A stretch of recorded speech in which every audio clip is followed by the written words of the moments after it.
The midday sun beat down upon the dusty trail like a blacksmith's hammer. It was the height of summer, and the earth was baked to a cracked, hardened crust.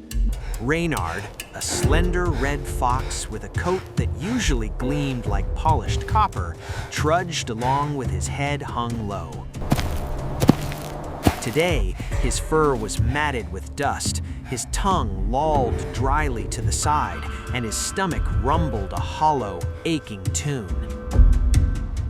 He had been trotting for miles across the arid countryside without finding a single morsel of food or a drop of water to soothe his parched throat.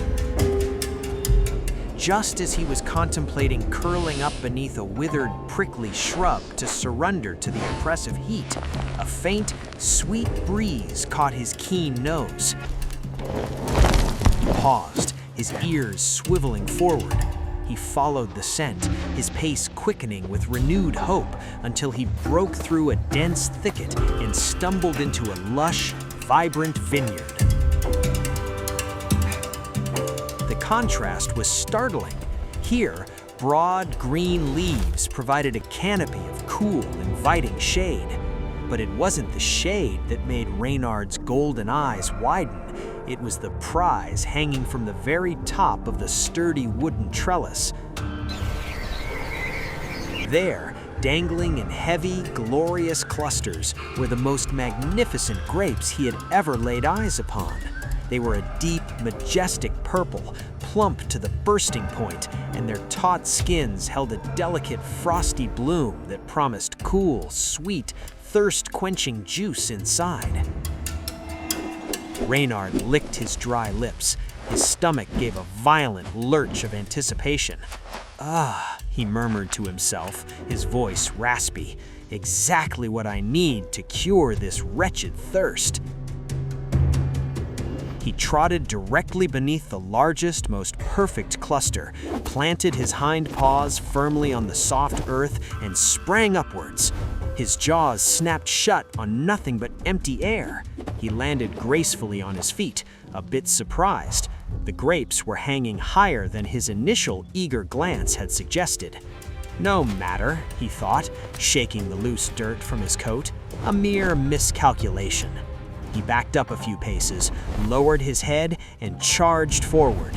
With a mighty bound, he launched himself into the air, stretching his neck and extending his snout as far as he possibly could. Snap! Again, his teeth found only the warm summer breeze. He tumbled awkwardly into the dirt in an undignified heap. Annoyance began to prickle beneath his dusty fur. Reynard was a proud creature, known among the woodland folk for his agility and cleverness. Being bested by stationary fruit was simply not an acceptable outcome. He paced back and forth beneath the trellis, eyeing the tantalizing prize with narrowed, calculating eyes.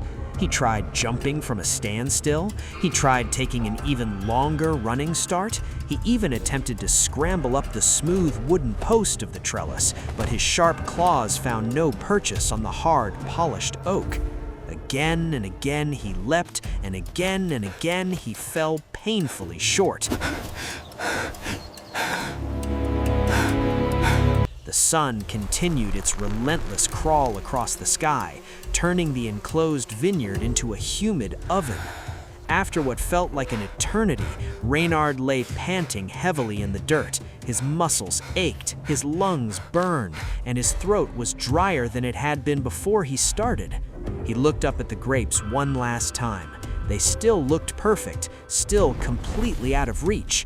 A profound sense of defeat washed over him, quickly followed by a fierce, defensive surge of wounded pride. He couldn't possibly admit to himself that he simply wasn't capable enough to reach them. He stood up slowly, brushed the twigs and dust from his ruined coat with a feigned air of total indifference, and turned his nose high up at the trellis. "What a fool I am," he said aloud, ensuring his voice carried a tone of absolute arrogant disdain. wearing myself out for a bunch of unripe, sour grapes. I can see now that they are probably as bitter as gall and completely unfit for a fox of my refined tastes. I wouldn't eat them now if they fell right into my mouth. Sour, absolutely dreadful. I wouldn't soil my paws with such meager, unripe things. They're entirely worthless. And with a haughty flick of his bushy tail, Reynard strutted out of the cool vineyard and back into the sweltering heat, his stomach empty, but his fragile ego completely intact.